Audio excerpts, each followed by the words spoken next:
Hi, I'm Shaul. I just bought a new lens and it's an 85 millimeters. Now, if you've been following this channel for a while, you will know that my favorite focal lengths are typically between 20 and 40 millimeters, which is where I find my comfort zone. I don't like using telephotos because they restrict the creative juices in me. But I will come back to it later. Telephoto lenses are typically rather prone to fringing, to chromatic aberration because of their enlarging nature. If you design a telephoto, and an 85 is indeed a short telephoto lens, you better think about suppressing this chromatic aberration by using either traditional doublets and triplets that are designed to suppress it, or using low dispersion glass, which is what most modern lenses have to offer. A typical 85 millimeter lens, a modern one, would contain many ED glass elements, like the Sigma 85 millimeter f1.4 made for mirrorless cameras. It is really a highly resolving lens that can cope with the most demanding sensors. The previous generation of Sigma 85 millimeter lenses, like this one, that were made for DSLRs, were perhaps less reliant on low dispersion glass. This one, the Sigma 85 millimeter f1.4 art, contain only two ED glass elements. And for a Sigma lens, it is quite less clinical and flat than other lenses in the art series. But it is still designed to resolve a lot of detail, and it is not a very poppy lens. It's somewhere in between. Especially if you compare it to this one. This is the Jupiter 9. It's an old Soviet lens based on a Zona design. 7 elements in 3 groups. One of these groups is an apochromatic triplet that suppresses chromatic aberration to a rather surprising effect. But the photos that come out of this lens are more true to life, more poppy. Albeit a little bit softer than what you would typically desire from a portrait lens. That brings us to the new lens I bought. It's the Sirui Aurora 85mm f1.4. And this lens has a rather interesting design. It does have 2 ED glass elements, but they're both located at the front of the lens barrel, while at the rear half of the barrel you will find a lot of high refractive index glass, which, according to my hypothesis, would create quite poppy and true-to-life images with a good rendition of volume or weight of subjects. This lens also contains something we rarely see these days, a true apochromatic triplet at the rear side of the barrel, and the very last element right at the rear of the lens is also a high refractive index one, which should really increase the sense of depth in the photographs coming out of this lens. If I compare the sizes, you will see that it's quite a bit smaller than that Sigma art lens. It also weighs a little bit more than half of the Sigma lens. But it's still quite a lot bigger than the Jupiter 9. Of course, it's an f1.4 lens, while the Jupiter is a f2 lens. So that explains the difference in diameter of the front element. But it's still quite convenient on a modern mirrorless camera compared to the Sigma. The day this Sirui lens was announced, I had to take a look at its optical design, and which made me quite curious testing it.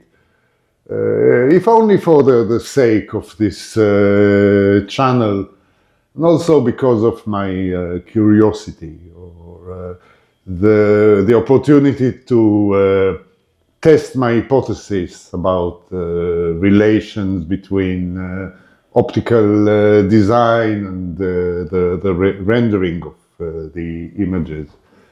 So I put a pre-order on it, and a few days ago it has arrived.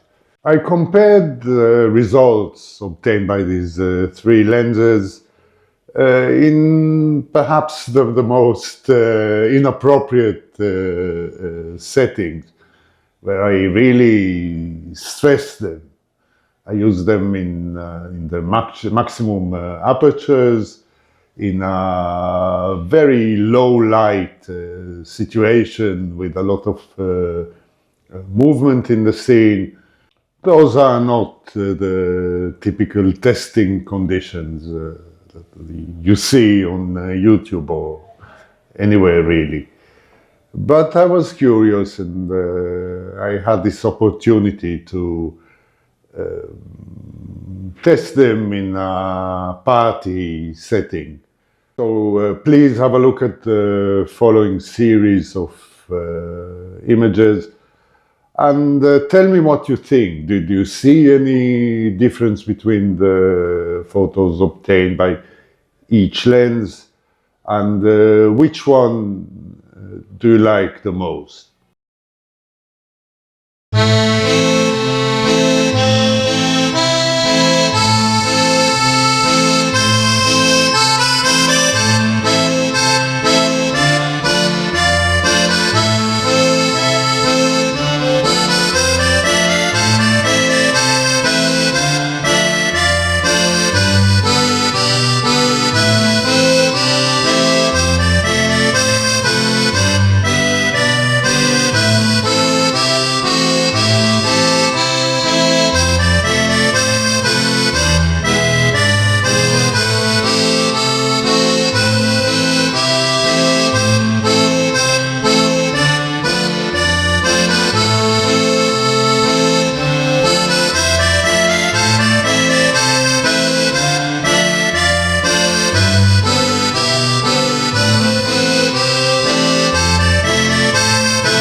To my eyes, the Sigma lens is slightly flat, while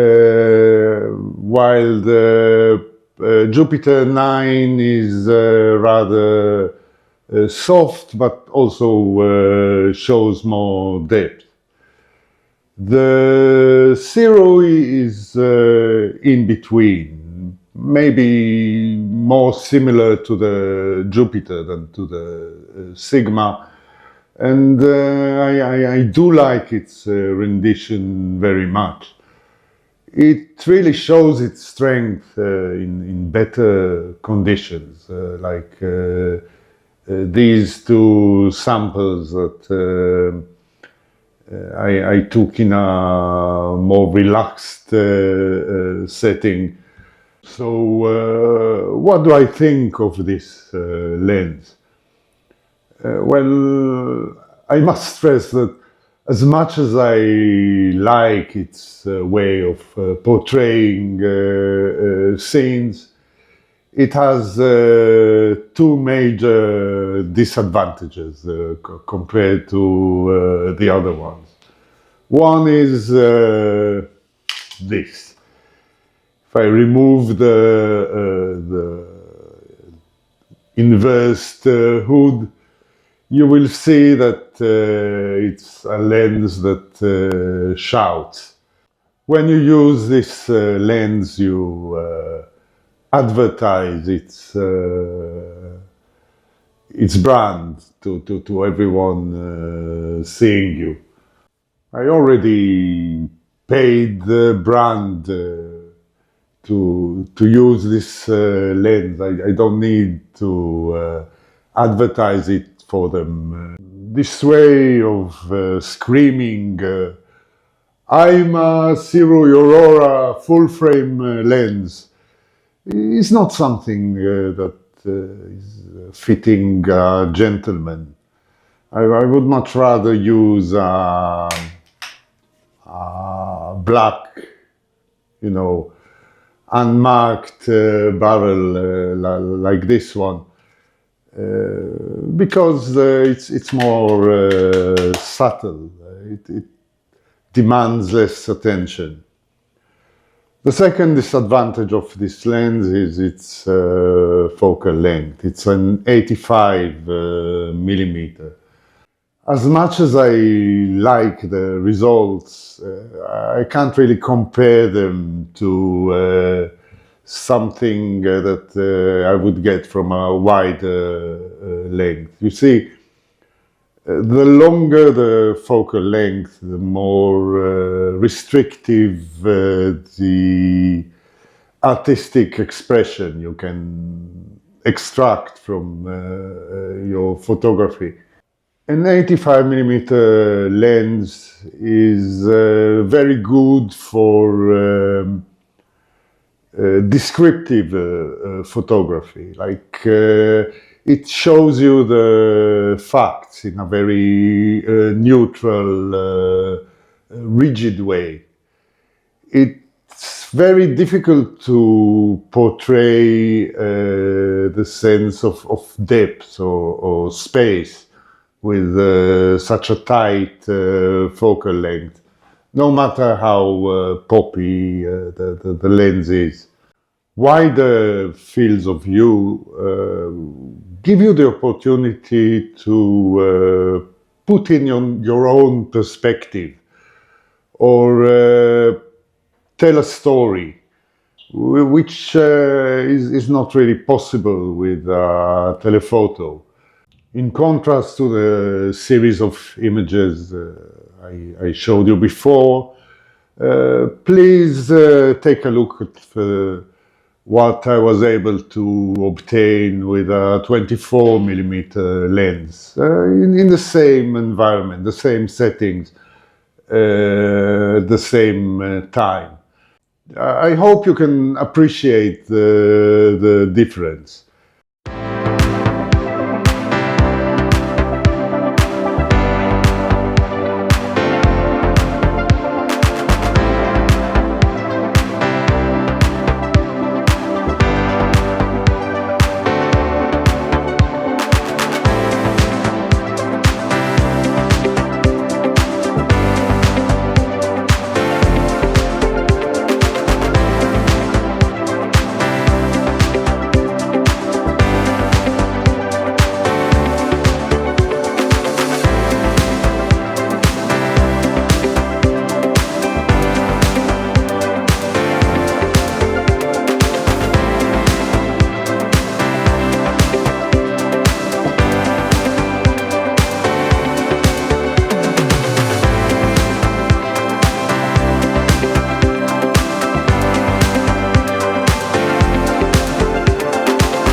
I find 28 and 24 millimeter focal lengths are very good for authorship.